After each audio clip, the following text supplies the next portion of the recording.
Hello students, let's continue our chapter and we are at the last life process that is excretion. Excretion क्या होता है कि जो हमारी बॉडी से वेस्ट मटेरियल निकलता है उसको बॉडी से आउट कर देना, that is known as excretion. The biological process involved in the removal of the harmful metabolic waste from the body is called excretion. क्या होते हैं हार्मफुल, जैसे नाइट्रोजीनस वेस्ट हो गया, ठीक है. इसके अलावा जो गैशियस वेस्ट है वो हम देख ही चुके हैं ऑलरेडी, रेस्पिरेशन में हम किस तरीके से हमारी बॉडी से बाहर निकालते हैं. जो कई यूनिसेलुलर ऑर्गेनिज्म है वो क्या करते हैं, सिंपल डिफ्यूज़न वाली प्रोसेस के ज़रिए बाहर निकाल देते हैं, जैसे अमीबा. अब हम पढ़ते हैं excretion in human being. Human being में एक्सक्रीशन कैसे होता है, तो देखो ये जो काम करता है वो कौन करेगा, किडनीज़. किडनी क्या होती हैं, ये दो किडनीज़ होती हैं, one is left and other is right, और ये बीन शेप की होती हैं. यू कैन सी बाहर से इसका डार्क रेड कलर होता है. और अगर इसी कंस्ट्रक्शन की बात करें, ये पूरा हमारा एक्सक्रीटरी सिस्टम है, not only the kidney but also urethra, urinary bladder and urethra, all these four are part of our excretory system. ठीक है, तो इसमें होता क्या है, वेस्ट मटेरियल जो भी है वो किडनी में प्रोड्यूस होता है और वहाँ से इस पाइप के ज़रिए यूरिनरी ब्लैडर के अंदर स्टोर होता है कुछ समय के लिए, and finally we pass it through urethra. ठीक है, तो यहाँ पर क्या है, देखो ये एक आर्टरी है, ये वेन है, दिस इज़ आउटा, और यहाँ से ये रीनल आर्टरी हम इसका नाम बोलते हैं, जो किडनी के अंदर जाती है, जो आर्टरी किडनी के अंदर जाती है, क्योंकि आर्टरी जो है वो सारी बॉडी के अंदर ऑक्सीजनेटेड ब्लड ले जाती हैं. इसके साथ ही साथ वो वहाँ से जो भी वेस्ट मटेरियल होता है उसको भी साथ में ले आती हैं, और वो कहाँ जाता है, किडनी में. किडनी के अंदर हम देखेंगे अभी कि फिल्ट्रेशन होता है, उसको करने के लिए नेफ्रॉन्स होते हैं, हम वो पढ़ेंगे आगे, नेफ्रॉन्स किस तरीके से उनकी फंक्शनिंग होती है.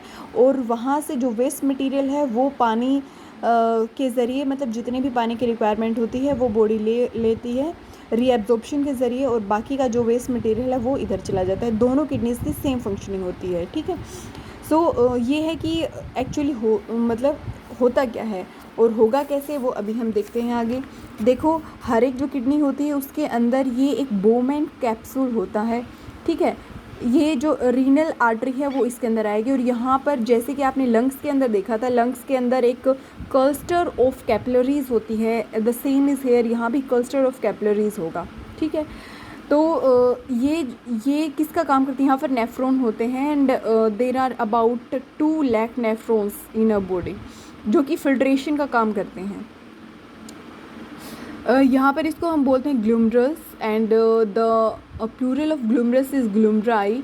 और यहाँ से क्या होता है, ये जो यहाँ से जो वेस्ट मटेरियल है वो इस ट्यूबुलर पार्ट में जाएगा नेफ्रॉन के, और यहाँ से रीएब्जॉर्प्शन होगा. मतलब कुछ ऐसी चीज़ें होती हैं जो प्राइमरी फिल्ट्रेट होता है, हमारा फिल्ट्रेट होता है फिल्ट्रेशन के बाद में निकलने वाला प्रोडक्ट. तो जो प्राइमरी फिल्ट्रेट है उसके अंदर बहुत सारी चीज़ें होती हैं, जैसे कि ग्लूकोज रहेगा, अमीनो एसिड रहेगा, उसके अंदर सोल्ट रहेगा, और कुछ अमाउंट ऑफ वाटर भी रहता है. तो जितने अमाउंट ऑफ वाटर की हमें ज़रूरत होती है उतना यहाँ से क्या करेंगी, यहाँ से रीएब्जॉर्प्शन हो जाएगा, और बाकी का जो एक्स्ट्रा वाटर बचेगा वो क्या हो जाएगा, इस अल्टीमेटली यूरेट्रा के अंदर चला जाएगा. ठीक है, तो देखो ये और किसी का काम करता है वाटर को रेगुलेट करने का, कि हमारी बॉडी के अंदर कितनी ज़रूरत है वाटर की, उसको भी रेगुलेट करने का काम करेगा. देखो यहाँ पर पढ़े हम, each capillary cluster in the kidney is associated with the cup shaped end of A cold बोमेंस capsule. ये कप शेप का होता है, यू कैन सी, और इसके आगे ये इसका कोल्ड स्ट्रक्चर होता है. देन ये मतलब इसके 3 पार्ट होते हैं, लास्ट इज़ कलेक्टिंग डक्ट, और यहाँ से ये कहाँ चला जाता है, यूरेथ्रा में अल्टीमेटली. ठीक है, तो ये कुछ देर तक यूरेथ्रा के अंदर रहता है, और यूरेथ्रा जो है that is connected to a nervous system. तो ये जो है हम यहाँ से जब सिग्नल आता है कि yes now it is time to pass the urine, तो हम क्या कर देते हैं, यूरिनेशन के ज़रिए वी पास द यूरिन. देखो next is artificial kidney, that is known as haemodialysis. आपको पता है डायलिसिस वो प्रोसेस होती है जिससे लिक्विड क्लीन होता है, we remove the waste material from a liquid. तो क्या होता है, किसी भी रीजन से अगर किसी की किडनी ख़राब हो जाती है, लाइक कोई इन्फेक्शन हो गया, इंजरी हो गई, या हमारे खाने पीने से संबंधित ख़राब आदतें, जिसकी वजह से किडनी को बहुत डैमेज हो जाता है, and ultimately stage might come at which kidney no more work. ठीक है, नो मोर वर्क। तो उस कंडीशन में क्या होता है, हम आर्टिफिशियल ये पूरा सिस्टम बनाते हैं। इसके अंदर क्या होता है, देखो जैसे इसके अंदर है, सबसे पहले हम ब्लड को इसके अंदर से पास कराएंगे, यहाँ से हम फ्रेश डायलिसिस सॉल्यूशन देंगे, और इसके अंदर क्या होता है, tubing made of selectively permeable membrane, ठीक है। यहाँ से ये पूरा फिल्ट्रेशन होगा, ये वेस्ट मटेरियल हो जाएगा, और जो क्लीन ब्लड होगा अल्टीमेटली, जो कि सारे वेस्ट मटेरियल से क्या है, क्लीन हो चुका है, सब रिमूव हो चुके हैं, वो दोबारा से बॉडी के अंदर पास करा जाता है, ठीक है। इसको बोलते हैं हम आर्टिफिशियल किडनी। क्योंकि अगर वेस्ट मटेरियल जैसे कि यूरिया है, ठीक है, या जो जितने भी वेस्ट मटेरियल सोल्ट्स होते हैं, अगर वो हमारी बॉडी के अंदर चले गए तो यू कैन सी कि वेस्ट मटेरियल ही हमारी बॉडी के अंदर जा रहे हैं, तो उसका कितना ज़्यादा नुकसान होगा। देखो यहाँ पर एक बहुत इंटरेस्टिंग फैक्ट है कि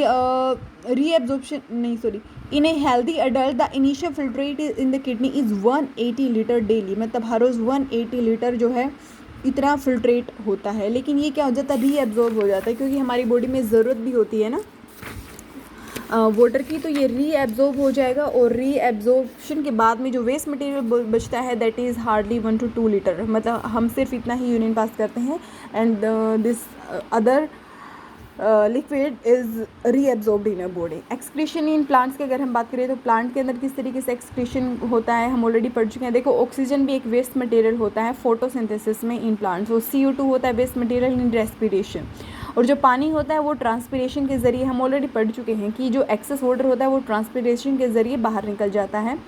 बाकी जैसे कुछ और जैसे वेस्ट मटेरियल होता है वो लीव्स के अंदर स्टोर हो जाता है, और अल्टीमेटली वो लीव्स फॉल हो जाती हैं, गिर जाती हैं, ठीक है।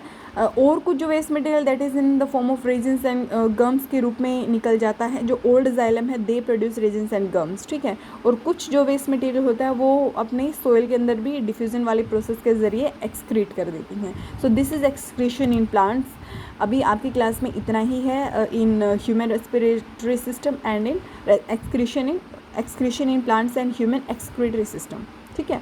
So that's it for today students. The chapter is done. If you have any question you can ask me. Thank you. Have a nice day, and do not forget to like, share and subscribe to my channel. Thank you.